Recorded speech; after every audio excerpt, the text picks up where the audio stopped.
All right. Well, we are delighted to have three very accomplished people, knowledgeable in the issues, opportunities, accomplishments, and challenges of implementing House Bill 198 in the state of Delaware, incorporating Black history into history, social studies, education. I believe it's in public and charter schools in grades K to 12 in the state of Delaware. Sounds like an enormous task and an amazing opportunity. So we are grateful to welcome back Monica Gant, who spoke with us in October, kind of early in the process, and she promised she would come back. And so she is here and has brought Dr. Michael Feldman and Holly Golder with her, excuse me, and I'll ask you to do the introductions if you would, Monica, and I will turn it over to you. Sounds great. Hello, everyone. It's great to see those that are returning and nice to meet those who are new this time. Again, my name is Monica Gant. I'm the Associate Secretary of the Academic Support Team for the Delaware Department of Education. So that means I'm the Chief Academic Officer. So all things academics, assessment, exceptional children resources falls onto my team. So as you can imagine, I think that my team is the most important team, but really, really excited to be here. And yes, I did bring some friends. And so Dr. Michael Feldman is the Social Studies Education Associate for the Delaware Department of Education. He has been our point person of contact for the department. And as soon as he was hired, I'd say probably within a week or so, he hit the ground running and has done an incredible job. And he's going to share some of that work with you this evening. We are also really, really fortunate because we can certainly share with you, as I did when I came back in October, we can share with you the department side and what the department's role is in the work that we've done in providing the resources. But let's face it, what's most important is the implementation. And so we're really, really fortunate to have Holly Golder with us. And Holly is not only a Social Studies Coalition of Delaware Department co-chairperson, but she's also out of the Red Clay School District. And so is able to really speak to the work that they have done within that district, as well as because she's the co-chair of the Social Studies Coalition, she's able to talk about work that's been done across the state. And so we're really excited.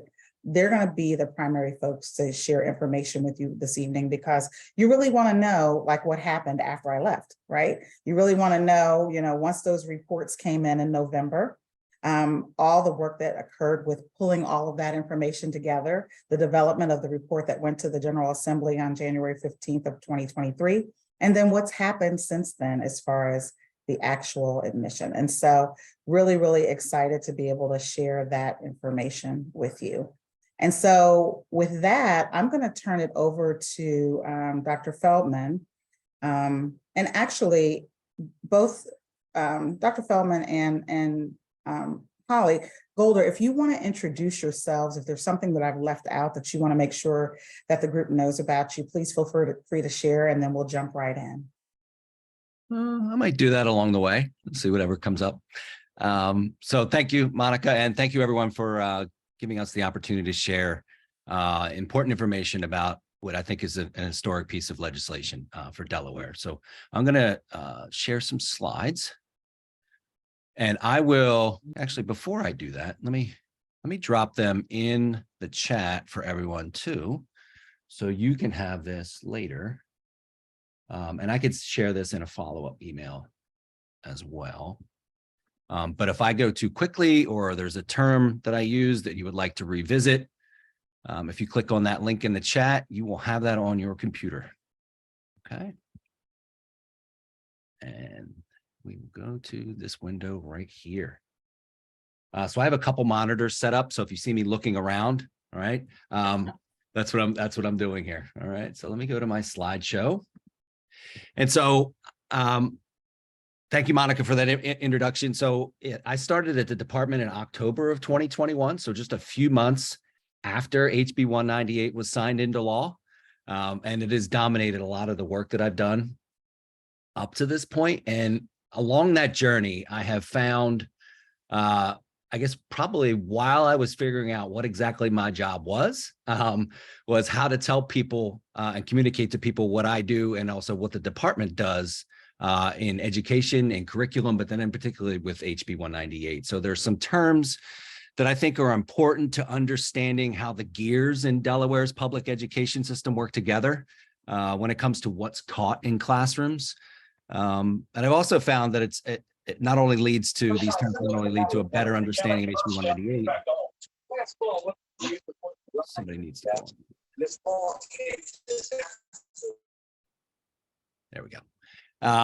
So these terms will help you understand HB198, but I've also found that they help community members who are looking for ways to contribute to identify kind of the best access points for their areas of interest. Okay, so I'm going to walk you through some terms, then we'll unpack the legislation, high level unpacking, obviously, ask questions as we go through, and then I'll walk you up to the report, and then we can turn it over to Holly, or we can pause and answer questions at that point. Okay. All right. So the first term that's important to understanding when you're talking about public education in Delaware is that Delaware is a local control state. And what that means is that local school boards or charter school board of directors are constitutionally entrusted by the Delaware Constitution to make governing and managing decisions for their district or charter school. Okay. What that means is that they make the decisions on the curriculum in their districts and charter schools, right? So this is really important for understanding the Department of Education's role, but also district and charter schools' roles in HB198. And one of the phrases that I like to use is that in a local control state, all curriculum is local. So oftentimes you'll hear people say the curriculum, right? Or the curriculum today doesn't include this or includes this. It's important to ask, well, where? What curriculum? Because technically in Delaware, we have 19 public school districts and 23 public charter schools as of this year, which means for me in social studies, there are 42 local social studies curriculums, okay? And so when I talk to people in the public and they say, well, how do I get my hands on the curriculum? The curriculum lives in the district or charter school in which you live, right? So DOE, that's not, let me back up. That's not to say that local control means like anything goes, like it's kind of like the Wild West out there, right? There are boundaries on local controls, and we're going to talk about those in a second. But that really helps, or that's the kind of where DOE steps into the equation here when we talk about curriculum in Delaware, okay? Next term that's really important to understand is standards and what standards are, right? And so standards are the learning goals for what students should know and be able to do at each grade level or grade band, okay? Standards are not curriculum, okay? Standards are the learning goals that the curriculum is supposed to help students achieve. So oftentimes I hear people conflate or use these terms interchangeably, standards and curriculum. Okay, so standards, if you look at the bottom right-hand side of the screen here, there's a 4th grade civic standard in Delaware, right? It says students will understand that the United States government is divided into executive, legislative, and judicial branches, each with specific responsibilities and powers. That's a state level standard that was adopted by the state legislature in Delaware, and that local school districts and charter schools have to create a curriculum to help students achieve that learning goal, okay? And so standards are adopted by the legislature. The legislature adopts policies. As an executive branch agency, the Department of Education supports districts and charter schools in creating the curriculum they need in their local context to help students achieve those standards. Okay, so next step here is also education policy, right? So the Department of Education supports districts and charter schools in aligning their local curricula to standards, but also policies. And so here we have a screenshot of the beginning of HB198. And the reason I want to call your attention to this is because you can see the language of local control in the opening of this piece of legislation. So you see right here, and forgive me for reading this just a little bit when I call your attention to it, but at the beginning it says, whereas the General Assembly has traditionally left the development of school curricula up to the school districts and charter schools, and right, it intends to leave future development of school curricula up to the districts and charter schools, right? Recognizes that including Black history curricula is of such importance that it's going to step outside of this local control, and it's going to require school districts and charter schools to include it in their curricula. So thinking of HB198 is a specific added regulation on local control, right? So all curriculum is still local, but those curriculums must meet standards and align to regulations. Okay. And Mike, I want to highlight the fact that that's what makes this legislation different from other legislation. We don't have any other legislation that really legislates curriculum per se. This is the first kind of foray into that. And so that's why, to an earlier question, that's what makes this a little bit different. And so thank you for highlighting that information. No, and thank you for pointing that out, Monica. So this isn't to say, as to an earlier question, this isn't to say that school districts weren't doing it or charter schools weren't doing it, but the legislature wanted to make it an official requirement that all public school districts and charter schools include in their local curriculum. And so I've used this term curriculum over and over again, but we haven't defined it. So what we mean by curriculum is, right? Standards are the learning goals that the legislature set for all districts and charter schools. Your students have to achieve these. The curriculum is the instructional materials, the lessons, the content that districts and charters use to facilitate that student mastery of those standards. Here's an important piece, right? The Department of Education does not provide curriculum in any content area to any school district or charter school, okay? All curriculum is local, right? And so districts and charter schools are free to choose their own curriculum. Like one district or charter school might use this, pardon me, this reading series in ELA, and another district or charter school might use another one. But they both use those in a way to try to achieve the standards that were set by the legislature, okay?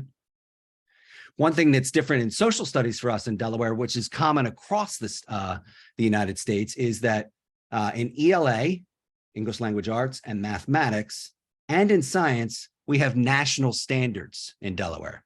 The Delaware State Legislature and the State School Board adopted the Common Core Standards for math, the Common Core Standards for ELA, pardon me, Next Generation Science Standards for science, but we have state level developed and adopted standards in Delaware for social studies. So we have local standards, Delaware standards for social studies in civics, economics, geography, and history, okay? And so let me move on here. And so what we do in social studies is, because we have state level standards, there are no textbook companies or national curriculum companies trying to corner the Delaware social studies market, right? And so we have to develop our materials locally to meet those standards. Like for instance, that one right down there, right? So that's a basic separation of powers and checks and balances kind of standard. Pretty common, right, around the United States, but it's specific for Delaware in 4th grade. And so what we do, the Department of Education works with the Social Studies Coalition of Delaware, which is made up of members of districts and charter schools from around the state. And we collaborate to create what we call model lessons. And so these model lessons are instructional materials, lesson plans that are endorsed by the Department of Education, the Social Studies Coalition of Delaware, and then our affiliate members from the University of Delaware, Delaware Public Archives, so on and so forth, as models for how to teach a standard at a certain grade level. And even then, districts and charters can choose to do that model as it is. They can adapt it, they can modify it, or they can choose to do their own thing, but everybody has to teach the standard, right?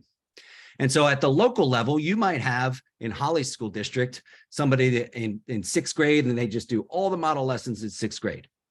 A district down the road might do a couple of them, but then also have some that they've developed on their own. Another district might just have, everything purchased and they might only do a couple model lessons. So it's all combined and created at the local level as far as curriculum goes.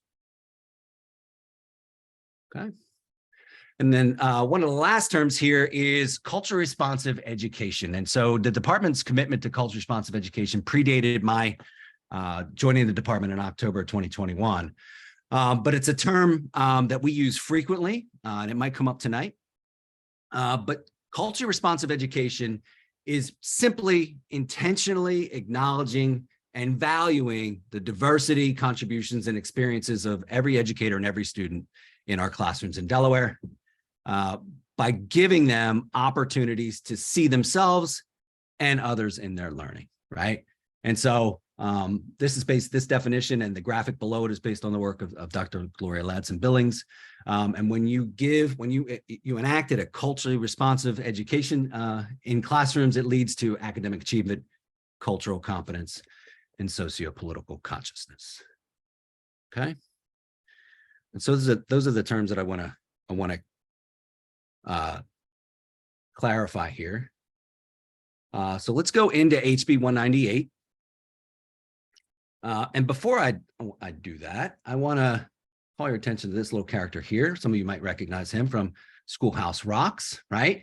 And so anytime I talk about legislation, whether it's this piece of legislation or the Holocaust and Genocide piece of legislation, media literacy, all these things, I always find it's important to remind people of their fourth grade civics class and the concept of separation of powers, right? And the legislature, right, writes bills, goes through the legislative process, and if it's lucky enough to come out and become a law, it gets sent to the executive branch to carry out. And that's where I work, in an executive branch agency.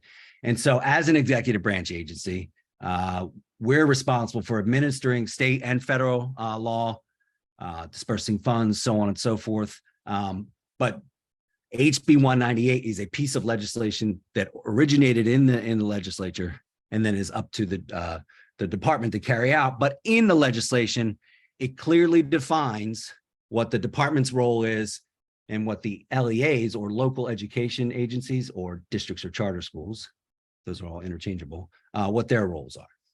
And so I'm going to walk you through that.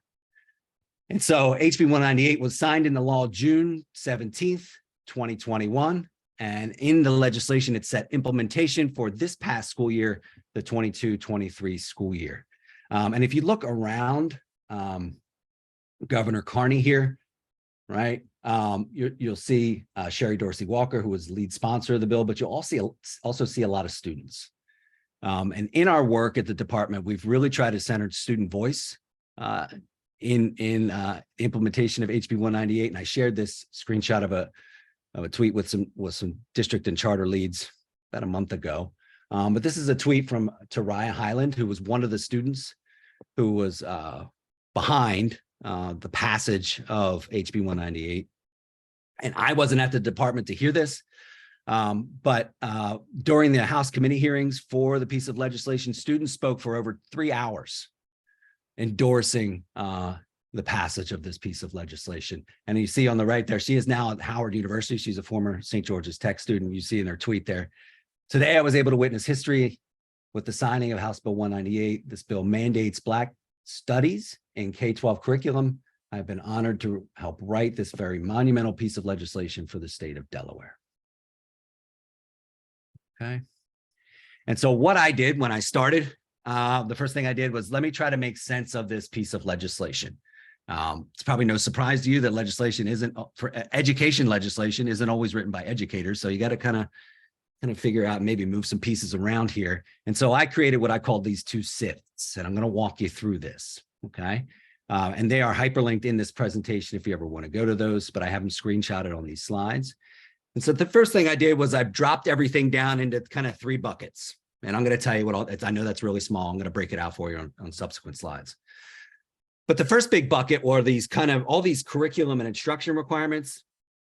And then there were some specific things around what DOE's responsibilities are, and then what the LEA, or district and charter school, responsibilities are. And so I'm going to spend some time talking about DOE's responsibilities and the LEA responsibilities. And again, when I say LEA, that's education code for district or charter school. Okay.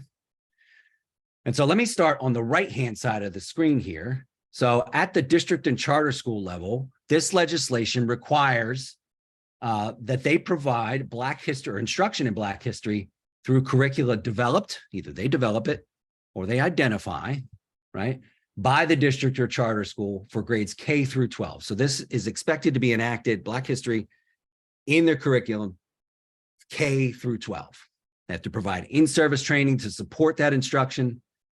And then as part of the reporting piece, each year they have to designate an individual who's responsible for overseeing the implementation of the legislation and provide the name and contact information for that person to the department by September 15th. So we have all that posted on our website. Every district or charter schools, we call them HB198 leads. We have their contact information on our website. Then by November 15th each year, that lead has to report to the Department of Education regarding how they have implemented the curriculum, the Black history education curriculum requirements in their district or charter school. Okay. Department of Education, on the other side of the screen, our role is supportive, and it's down the bottom there. It says HB198 does not give DOE supervisory or evaluative powers over Black history. We are a support agency in this legislation. So our role is to develop and make available lists of resources. So we have shared information on our website. We have worked with Delaware State University.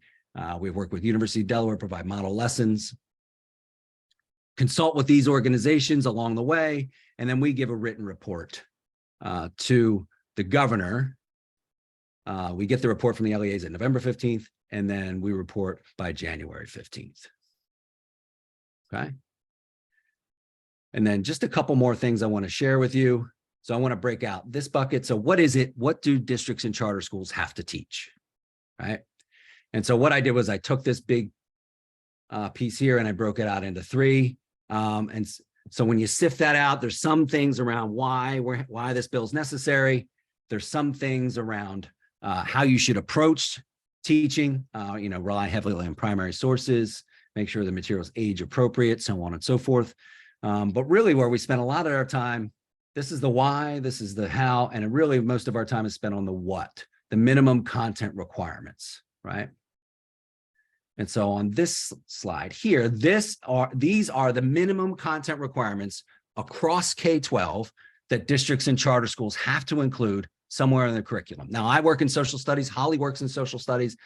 Many of these things naturally fit in social studies, but this isn't just a social studies piece of legislation. These minimum content requirements can be enacted in ELA, can and should be enacted in ELA, visual performing arts, anywhere there's an opportunity to enact these pieces here, right? And one of the ways I found that's helpful to communicate what these are is on the right-hand side of the screen, you see Arthur Schomburg, who's been credited as being the father of Black history. There's a quote from him that says, what you're calling African history or Black history are really the missing pages of world history. And what I've been telling people is that look at these A through H as pieces that the people who were behind HB198 said have been missing from the narrative of our country's history. And so we have to give specific attention to including A, the history and culture of Black people prior to African and Black diaspora, B, C, D, all the way down the line, right? And the way I've been saying this is our nation's history makes more sense when we just include all the pieces, right? Okay, so these are the minimum content requirements that LEAs have to include in their curricula. All right. And the last couple pieces here is just to highlight the reporting process. Like I said, HB198 requires that districts and charter schools report who's the lead implementer every year. So this upcoming September 15th, they're going to tell me who it is this year. They give me their LEA report by November 15th. And then I compile that and give it to the governor and the General Assembly by January 15th. This year's report is 901 pages. Because you can imagine it's every LEA, 42 LEAs, and K through 12 in each one of those, unless it's a charter school that only serves certain grades. And so here's a little kind of screenshot, pardon me, directions on where you can find the report. First, you would go to the Department of Education's webpage, and you go over here to Community Partners, Data and Reporting. That'll take you to a page that looks like this. Down the left-hand corner, you'll go to Education Reports. You'll see Black History Education, and then you'll see right there on that page is where the report will live every year. Okay. That's not to say there's that's the only legislation, but that's what we're here to talk about tonight. But there's other pieces of legislation that have been enacted in social studies that have taken kind of the HB198's lead in some ways. Okay. So Mike, thanks so much for sharing all of the how. And, you know, once you go into the report itself, if you really want to dig into exactly, you know, what's happening in your community, for example, then you would just go into the index of the report, find the district or charter that you're interested in learning a little more about, what they're doing at what grade level, and all of that's listed right in there. I would not suggest reading the report from page 1 to page 901. There's no reason to do that. I would suggest, however, using the index and then just clicking on, and it doesn't look like it's hyperlinked, but every district and charters app actually hyperlinked. Just click on the one that you're interested in. It'll take you right to their report. And then that way you can see what's happening in that district and charter. There's also an appendix at the very end that has some tables. And those tables will show you just quick at a glance what's happening across the state. So my suggestion for how to consume all of that information is identify where you want to go, what district or charter you'd like to look at a time, and take a look at that very, very end, those tables, the appendices at the very end that give you just the overall view of what's happening in the state. So Mike has shared with you what's happening, what has happened from the department level, and we are really excited about having engaged in lots of collaborative dialogue with our districts and charters. We've had 3 sharing sessions, and in those sharing sessions, we've talked a lot about, so what are you doing? What's happening in this district or what's happening in that? There's no need for us to reinvent the wheel. If there's something great that's happening in one space, then let's learn about that. Do you have a professional development plan that you're using, and what does that look like? And so sharing and collaborating, we're small enough state that we do a lot of sharing and collaborating. And so we've had those opportunities in those sharing sessions to be super vulnerable and say, I don't know what this looks like at kindergarten, or I don't know what it should look like at another grade level. And so really excited about just the collaboration that has occurred.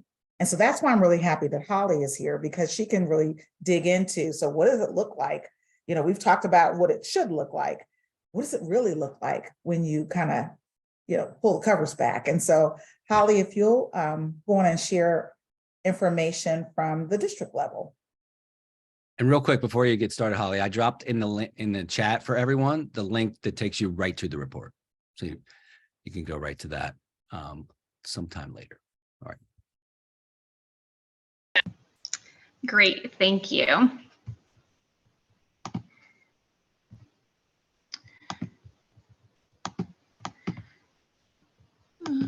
Okay, give me 1 second. I'm trying to figure out how to share. You would think I'd be a pro at this. It's not. I've seen you do it plenty of times. I know. It's, you know, I'm on a different computer. There you go.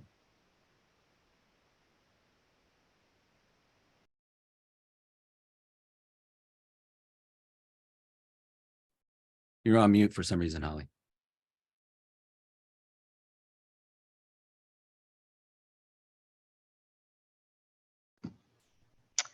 Okay, I feel like sometimes this happens when I'm sharing. Can you see my muted again? Okay. Whew. Mike, can you see my? I can see your slides, see you, and hear you. Thank you. Oh, wonderful. Okay. I'm sorry. It's just Zoom doing its thing. You're fine. Yes, it really is. I am on a Chromebook, so maybe that could be why as well. Okay, so I'm going to speak with two different hats on, but really this presentation is to show one district's approach to meeting the expectations set forth by House Bill 198. So I'm really primarily going to be speaking from the Red Clay Consolidated School District. As Mike said, every school district is going to approach this differently based off their context and the work they've already done or the work that they need to do. But just so you have a little bit of background about me, I am the supervisor of social studies in the Red Clay Consolidated School District. So I think that's where your church sits. So we are community members. And then another hat that I do wear is co-chair of the Social Studies Coalition of Delaware. So I'm first going to talk about the coalition and then transition into the work that we're doing specifically in the Red Clay School District. So the Social Studies Coalition of Delaware is essentially a group of the public and charter schools coming together monthly to essentially improve the teaching and learning of social studies across the state. So our members, it's a member-driven organization where we work together with our affiliates, as Mike's shared, with the Department of Education, and it's really to meet the needs of the members. And as you could expect, a lot of our work has been helping support House Bill 198.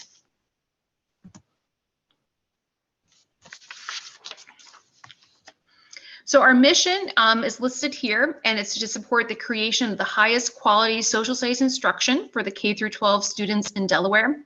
On the map on the right, you can see that though we are small, we do have many LEAs, district and charter schools, that comprise those members within our organization. And we then work with the University of Delaware and other affiliates across the state that are listed at the bottom to assist our members with assessments that guide social studies instruction and curriculum development, the continued development and alignment to social studies instructional materials for each benchmark, and then to provide and facilitate professional learning, which we'll talk a little bit about later on. So at a quick glance, the Social Studies Coalition is providing professional learning. So not only for teachers across the state, for example, in a state in-service day, where the most recent one last year held in October had over 2,000 teachers attend. We had topics from experts in the field like Dr. LaGarrett King that gave a keynote on teaching through Black history, and even specific granular topics like Dr. Richard Bell from the University of Maryland on Juneteenth and the destruction of slavery. So we provide that for our members and the teachers, and that's really become kind of like a cornerstone of the work that we have done and we will continue to do. We have also ensured that equity has become the plate in which that everything works from. So for example, this past year, members of our coalition were able to attend 8 sessions on culturally responsive and sustaining education. We went into contract with the New York Metro Center for that work. The New York Metro Center also continued to work with our affiliates who were creating many of those model lessons that Mike spoke about. And in those sessions, we were really able to kind of like reflect on the work that we are doing in our districts and how we can advance that work. Also, those model lessons that Mike spoke about, the coalition helps support the development of them and helps shift with the new assessment system as well. And as I said before, those model lessons, as they have been developed in the last 2 to 3 years, they have been taking on a culturally responsive and sustaining education lens. And we've been ensuring that they meet House Bill 198 regulations as well. We hold monthly meetings where we talk about the different topics of professional learning, equity work, and ways that we can help support and advance that work across the state and in our districts. We hold then kind of like bi-weekly PLCs, which are professional learning communities, where we have a smaller group meet together, where we share and reflect on what's happening in our districts to help, again, push that work forward. And then we are going to have our first ever admin retreat, where we're going to kind of create committees that can continue this work as we are doing the work in our districts as well. So we are a very active coalition on I'm very proud of the work that we have done and that we will continue to do. Dr. Lisa Pruder from the Brandywine School District was just elected as my co-chair. So we will be working together to continue to support the different members in this organization. So all of that is happening at the coalition level. And then in my own district, when we looked at House Bill 198, one of the first things that we wanted to do was a crosswalk diagnostic. We wanted to see where were we already ensuring that we were meeting House Bill 198. And there were definitely areas that we were hitting that, especially in our US history courses, our world history courses. But there were definitely areas that we found that there were opportunities for us to infuse more Black history into. So those gaps were especially apparent in grades K through 3, where there's limited time and opportunities to teach social studies. So therefore, we noticed those gaps, and then we used that that first year to start planning, well, what can we do to ensure that we are meeting the regulations set forth from this bill. And then we wanted to expand this past just social studies. When you do look at the bill, it does seem that it is very social studies centric, but the spirit of the bill is that there are other content areas, ensuring that this is across all content areas. So one thing that we looked to was how can we bring in like the visual arts? So one thing that we did this past year is that we worked with the Delaware Historical Society to do a program on Ed Loper, who was a local Wilmington artist. And then they did that within kind of like the homeroom class setting in our first grade classrooms. And then within the art classroom, within that art kind of like special, as I call it, they learned about Ed Loper. They looked at his landscape work. And then they actually created artwork in the spirit of Ed Loper. So they were learning about that in their art class. And then they had this kind of like capstone field trip or on-site field trip in their classroom to learn more about Ed Loper when the Historical Society came in. And from what we heard from that, it was really powerful to have the students have that connection already from the art, from the visual art aspect, and then to talk about the historical aspect as well. And it had a very meaningful experience for those students. Some continued actions that we were doing, and we will continue to do in our district, is when we do select new curriculum, we're going to make sure that we have a culturally relevant and responsive lens. So for example, we have adopted new ELA curriculum at the secondary level, so both at the middle school and at the high school level.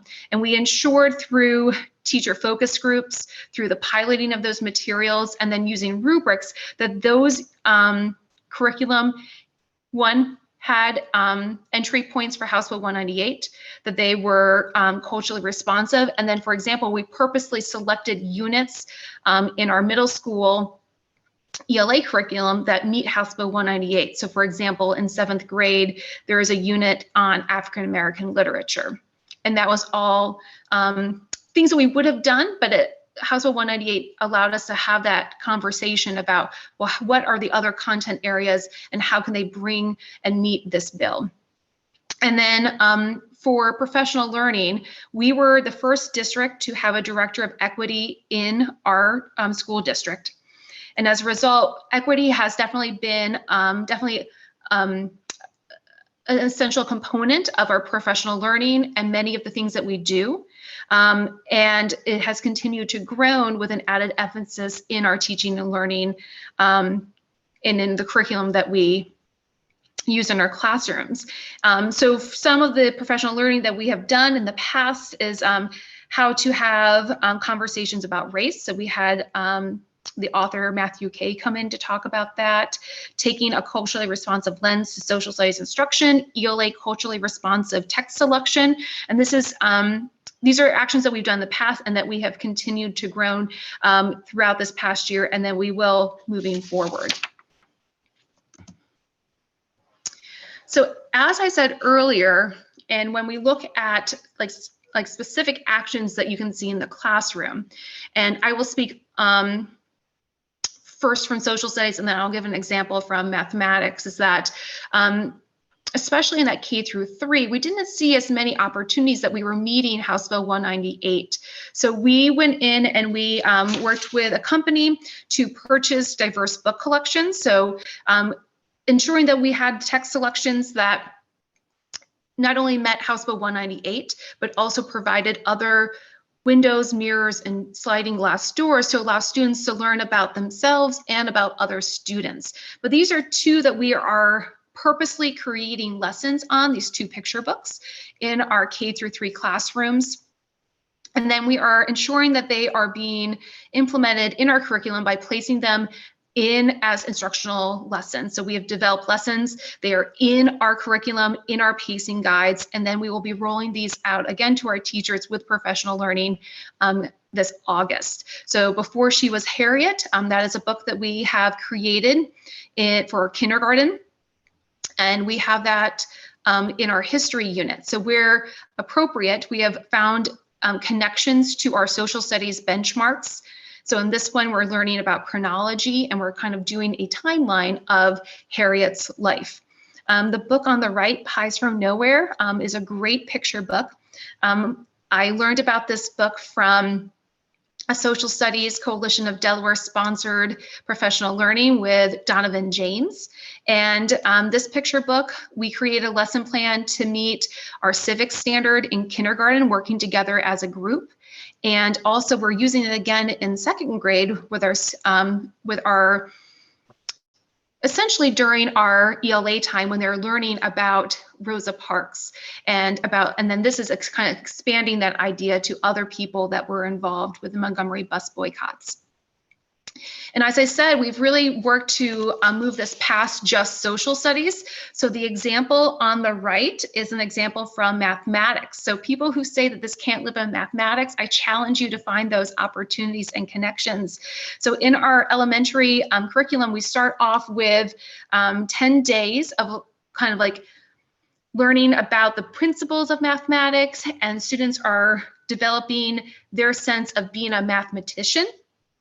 And during that, they are learning about mathematic principles, and then they're introduced to diverse groups of famous mathematicians. So we have an example here of Benjamin Banneker, and it's really been great to see that students are doing that math principles and then learning about people who have those same math principles or who had those same math principles and how they've carried them out in their life. And I have two daughters in the Red Clay School District. One of them came home as a third grade student this year and said, I'm a mathematician, and told me about how she had learned about different people and their mathematic principles. And it's really exciting to kind of see that work come to life.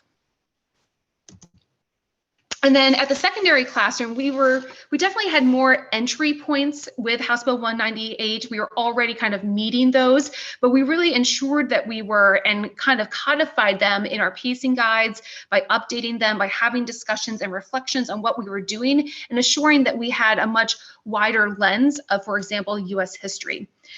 And then we have supported that work with professional learning. So these are kind of two examples that we have done, one at the secondary and then one that we will be doing at the elementary level. So the first one, last year in March, we had Matthew Kay, who is a teacher and an author, talk about his book, Not Light But Fire, How to Lead Meaningful Race Conversations in the Classroom.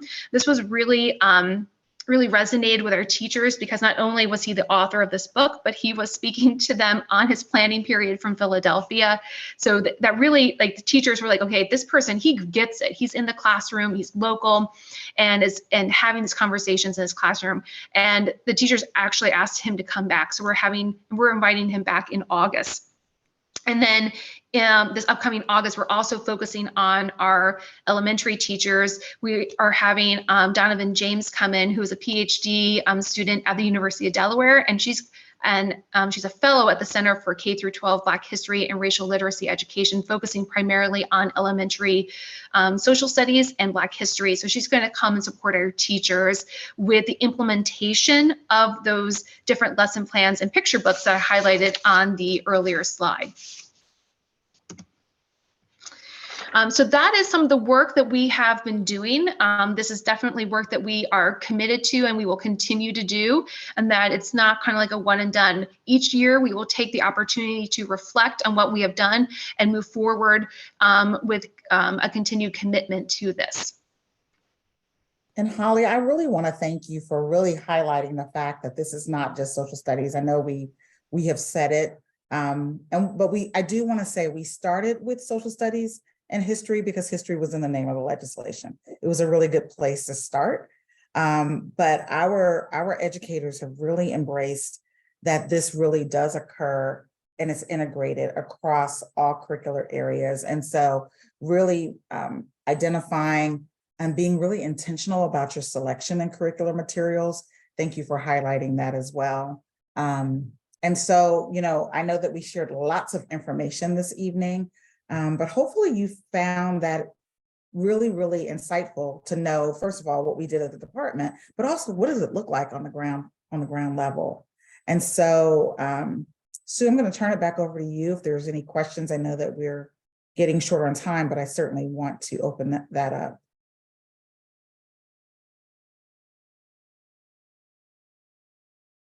Yes, have a thank you, question. Monica. I appreciate that. I'd ask that you would, if you can, use the raise hand button on your screen. If you don't have it or can't find it, feel free to really raise your hand, and we'll take comments and questions. Heather, I think you started to speak, and then Casey has his hand up. So why don't we start with you two? Go ahead, Heather.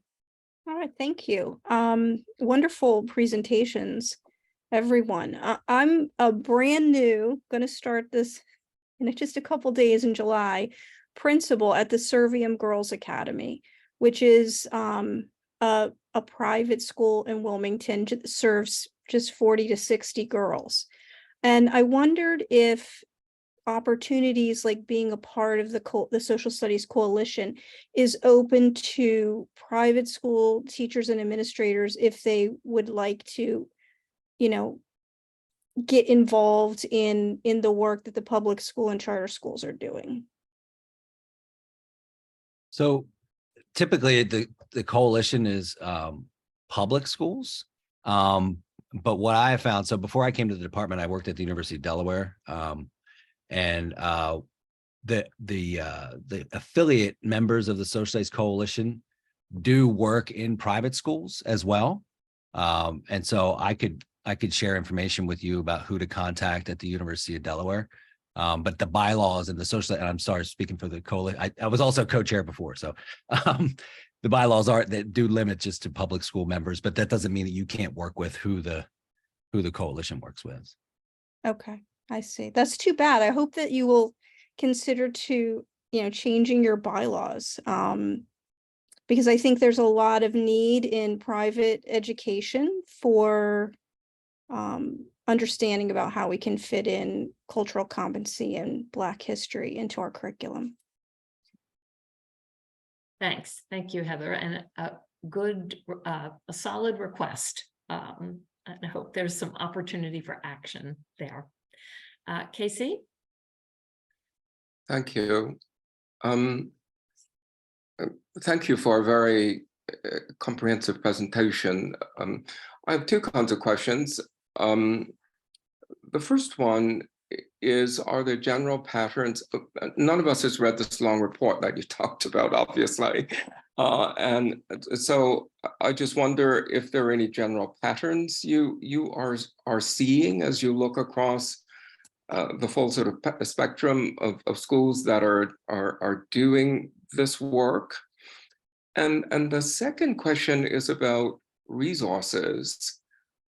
Where do the resources come from to help people to get ready to do all of this new stuff when they all already have full-time jobs, and now suddenly there is this new expectation?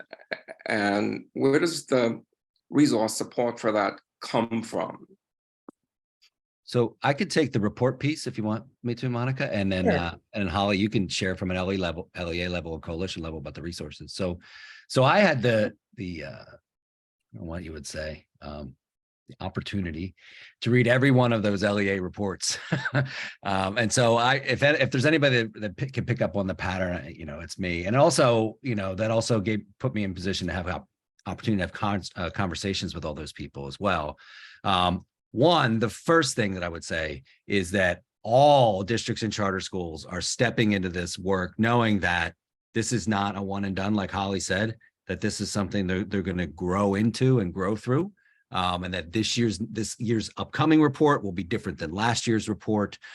So there's not been one district or charter school that's approaching this like, check, done, we've met our requirement. That's one thing. Some patterns in the reports, or one, leaning heavily into social studies, as obviously those we mentioned before, then kind of moving into ELA, particularly in literature, and expanding the authors and the stories that students are exposed to. Other patterns I would see is kind of looking for resources, and that's a good segue to Holly. But one thing I will say is that unlike, say, if you're going to teach a U.S. history, right? Or let me do something else. You're going to teach economics. You can find an economics textbook online, or you can find a website that has lessons for that. There's no one-stop shop for Black history, right?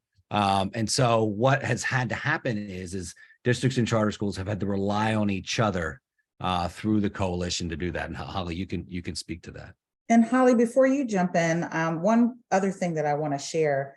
When we did our sharing sessions, we asked folks, we looked at each other's reports, and we said, okay, where do we need the support? What trends do we see? And the trend that really resonated most for me was this desire for professional learning. So there was a huge push on wanting to make sure that we have professional learning, because no one wants to do harm. They want to make sure that they are honoring voices and they are being responsive and responsible.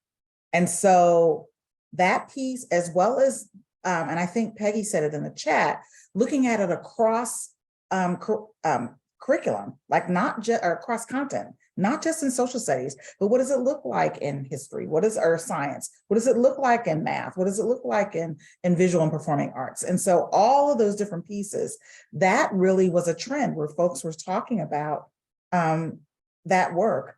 And then I think the other piece was really around just how to ensure that they were sharing really good ideas and information, and they had a platform to do that. And so those trends really, really resonated as well. It seemed a little easier in secondary than it was in elementary, and I think Holly mentioned that. And so there was some trends around having a little stronger grip on the report at the secondary level versus at K3, and not wanting to stay in just knowing the Black figures space, but really digging into what was required from the legislation. So Holly, I just didn't want to lose that part, because we did get that from the sharing sessions. Yeah, you're absolutely right. And so one thing that we heard from the members of the Social Studies Coalition was, besides the need for professional learning, was kind of like the gap, especially at our youngest grades in K-3. So that's why the coalition sponsored 4 sessions with Donovan James. She's a former kindergarten teacher, as I said, up in SUNY Buffalo, getting her PhD, and works as a fellow in the Black History Center. So we had sessions with her, how she helped us identify picture books to meet the requirements set forth in the bill. We developed lessons that she reviewed and that we shared with one another. We solicited feedback, and then those are going to be essentially like a repository for our members to use. So some of the work that I've been doing in our district, so the example of the Pies from Nowhere, that was a book that I did not know of. I did not know about Georgia Gilmore's contribution to the Montgomery bus boycott. So like when I looked at that book, I thought about where is the best entry point for this story? Where does it help meet already existing benchmarks prioritized by grade? So for example, I selected kindergarten for the Civics 4A standard, which is working in a group, which kind of sets the foundation for the democratic process. And I create questions and activities that not only, again, highlight this Black history element, but then also meet the standard. And then we are then implementing that next year. And then having Donovan James come speak to our teachers about, like, how do you do this, to Monica, your point, without causing any harm. So that was one way how the kind of coalition sponsored that professional learning based off a need that was identified, and then how a district then took that information and is now implementing it in their own district. I think also the model lessons that have been developed in grades 4 through 8, that has been a great asset, that those have been developed with a culturally responsive and sustaining education lens, and that especially ensuring that there are lessons that meet House Bill 198. So for example, I was working with teachers today on 7th grade economics, preparing for our new pass-through assessment system that's going to be field tested next year. We were talking about which lessons, and one of those lessons was about redlining. So that was not there before. It was not there before this. Essentially, I think it was developed really because of this bill. So again, bringing it into other content areas, even within the social studies sphere as well. And I've also looked for things from locations that I know are experts in the field. So if we're learning for justice, I've looked at the hard history frameworks, and that's where I've also selected books and ideas and ensuring that we are meeting those set forth by the bill, but in age appropriate ways. So those are, I'm looking to the experts to do that too. I'd like to interject here for a minute. 2 years ago, Casey Morrison, who is here, arranged to host Dr. Janice View to talk about critical race theory and, in essence, the teaching of race-related aspects of history and government and society, et cetera.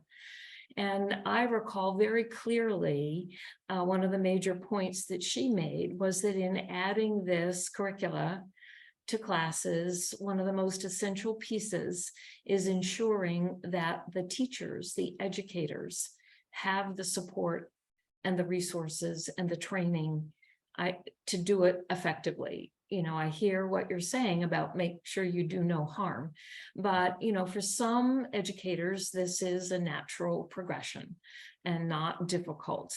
For others, it can be anything from neutral to a real challenge. And so I guess I would just ask a quick question as to, are you able to assess degrees of resistance to this teaching, and to what extent do you believe that emphasis on educator training and sensitivity needs yet even more effort? So I can say something. So, and I appreciate your point of pointing that out. One of the things that I want to make sure is part of the professional learning conversation is the coalition reflected on the fact that we can't just have teacher-facing professional learning. We also have to have leadership-facing professional learning. And so Holly mentioned the professional learning series that the coalition went through with the New York University Metro Center. So they specialize, and they have specialized for years, in training educators on culturally responsive education. And so we had, tomorrow is the end. Holly and I just have 2 more hours with Reed from the Metro Center. We had 8 full-day trainings for school leaders to participate in, to get into conversations about our own racial identity development, how that plays out in the decisions in schools, so on and so forth, because you can have the teacher that is teaching the lesson in the classroom and it's going really well. But if a parent calls and gets an administrator who is not read into the curriculum and doesn't know what's trying to accomplish, that could really shoot a well-intentioned lesson in the foot. As far as resistance, we're not in the business of assessing resistance. We're supporting the districts and charter schools. We do have conversations in our biweekly meetings where we troubleshoot and problem solve. But honestly, and Monica, you could speak to this too, we haven't really fielded any resistance in Delaware. And actually, the Washington Post about a month ago published an article about critical race theory and kind of how it's been propagated as this bogeyman around the country, right? Right. And Delaware is the only state in the United States that has not had some piece of legislation or local school board policy anti critical race theory introduced at any level, whether it's school levels, district level. So just interesting that the national press noticed. Thank you, Michael. And I do just want to make a note. We're running close to the end of our time. We will stop for sure by 8:15, maybe a little bit sooner than that. And I know Peggy's had her hand up, but Monica, let me give you a second to see if you want to respond to Mike. I do, and I do want to hear from Peggy, so thank you so much. This is really quick. The one thing that we've been really clear about is this is not critical race theory, what we're talking about. This really is about culturally responsive education. There's a difference. And our focus has really been on being culturally responsive so students can see themselves and others in their learning. That's ultimately that definition that Mike put up at the very beginning is really been our guiding force. That piece has been really, really important. And I think maybe that's why we're not seeing the resistance. Any resistance that we do see, Sue, has really been around just making sure that people feel comfortable and prepared. It hasn't been I don't want to do this. It's been I want to make sure I'm doing it well. Yeah, sure. Like I want to do it right. Like our educators want to do well. They want to do good work. No one wakes up and says, okay, I want to destroy children today. Of course not. They want to do well. And so they want to feel like they're prepared to do well. So to Mike's point, the training for leaders is a part of all of that as well. So just wanted to put that in there. Wonderful. And to be clear, when we had the program on critical race theory, a big part of it was when people talk about critical race theory, they don't really know what they're talking about. Correct. And when we do this kind of education, that's not what this is. So yeah, That is correct. That was clear. Thank you. Okay, I have a couple closing words, but Peggy, I want to call on you. You've been very patient with your hand up. Well, now that you called on me, it was many of the things that were just talked about. Sort of two piece as a former school in a very diverse community. I'm very optimistic about what I'm hearing with this. And obviously I live in Delaware now, and I've been doing some subbing in the school district here where I live, where I see what's being taught needs this kind of changes that we're talking about.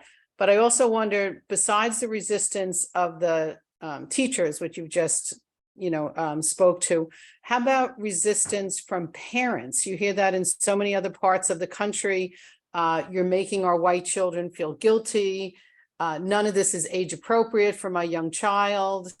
And, parents, I think the minority of parents have a very large voice in this pushing back against what is trying to be done in Delaware, other parts of the country. So I'm wondering if you're seeing that in your feedback that you're getting either from a teacher level, Holly, or I'd love that you're including the leaders, because the administrators are the ones that get the call. A lot of times it's not to the teacher, guidance counselors, whoever. I'm just wondering, what you're hearing about people pushing back on this. Peggy, I appreciate the question. Honestly, one thing that we've tried to do from the department is have lots of conversations like these with lots of folks. And one of the groups that we had a conversation with early on was the School Boards Association, because oftentimes if parents are going to be upset about something that's happening in a school, they're going to go to their school board. They're going to go to the principals. They're going to go to the teachers, but they're also going to go to the school board. That's where the loudest voice is going to be heard. And so we want to make sure that our school board members, our presidents, our leaders understood. We want to make sure they understood the legislation and that they were prepared to have those conversations. And so we had a really great meeting with them around helping them understand what the legislation says and what it doesn't say. And so I think that has been a part of it. I can't say that I've gotten it at the department. I know it's out there. I know that there are folks out there that like you just described. I think the majority though of what we're seeing in Delaware is that that's not the case. There are pockets. There are definitely pockets. But we hope that we have prepared our school boards and our leaders to be able to be responsive to those concerns. Thank you. Well, in closing, I want to share a story.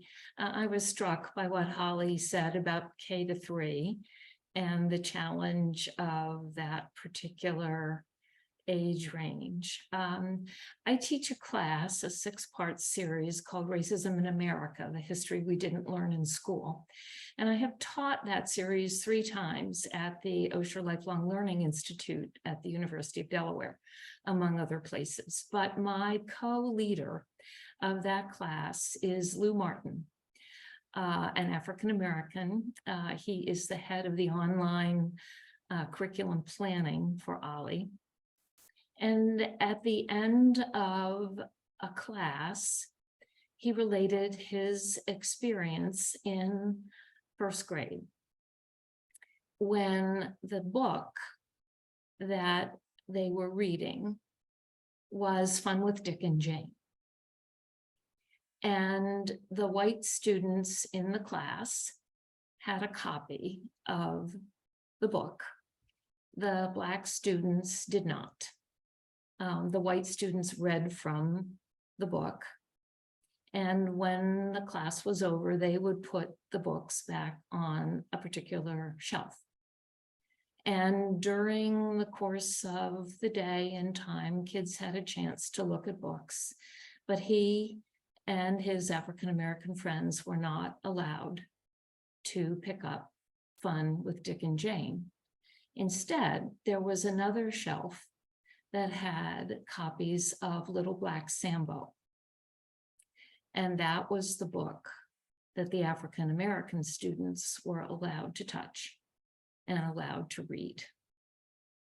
This was in the 1970s. And it's heartbreaking to think about the effect on little children. So I commend you for making that literature at that age range available to students to see and to read and to understand. So thank you.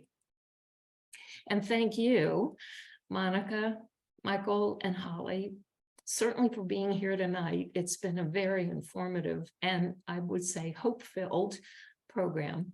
And we certainly thank you for your ongoing efforts in the implementation of House Bill 198 and the incredible benefit it will serve these students and future voting, running for election citizens in our state and our country. Thank you so much. Yeah, thank you. Thank you for having us. We appreciate it. Thanks And for thank you having. all for being here. And as you know, the video will be on our YouTube channel. So if you know of people who are interested in this topic and could not be here, we know Sandy and Roger Reinecker are probably crossing the border into Canada as we speak, even though they may not be able to see it because of the smoke. But we know there are people who are interested and will follow up and watch the video. So thank you again, all of you, for being here. Thank you. Good night. Good night.